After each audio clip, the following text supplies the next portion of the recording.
कन्या मिल लेगे।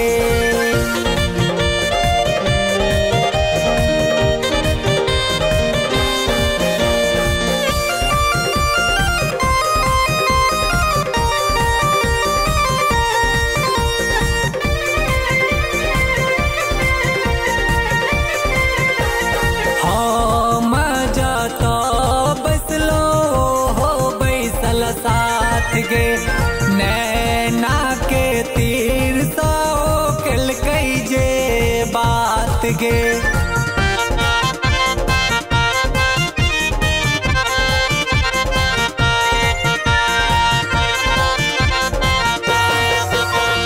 हम जातो बसलो हो बैसल साथ गे नैना के तीर सो कई जे बात गे।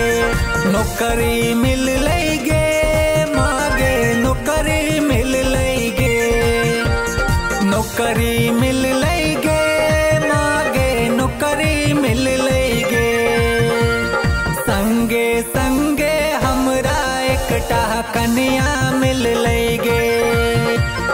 संगे संगे हमरा एकटा कन्या मिल लेगे।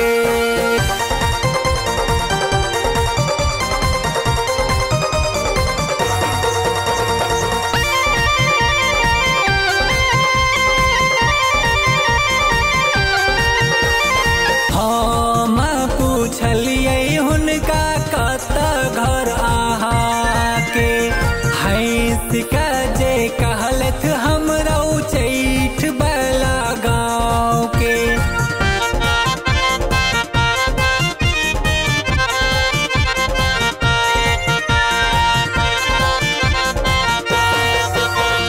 हम पूछलिए हुनका कत घर आहा के हैस का जे कहलथ हमरा चैठ बला गाँव के।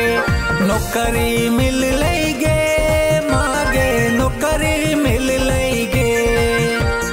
नौकरी मिल लेगे मागे नौकरी मिल लेगे। संगे संगे हमरा एकटा कन्या मिल लेगे। संगे संगे हमरा एकटा कन्या मिल लेगे।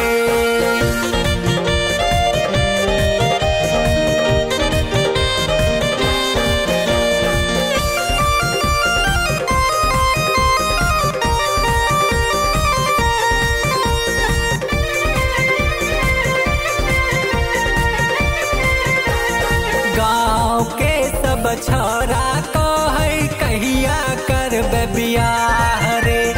आब नहीं कुमार रहबै सुनै हमर मागे।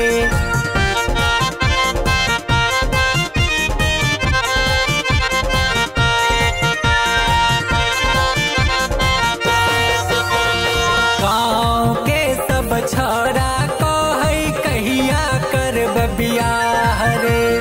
आब नहीं कुमार रहबै सुनै हमर मागे। नौकरी मिल लेगे मागे नौकरी मिल लेगे। नौकरी मिल लेगे मागे नौकरी मिल लेगे। संगे संगे हमरा एकटा कन्या मिल लेगे।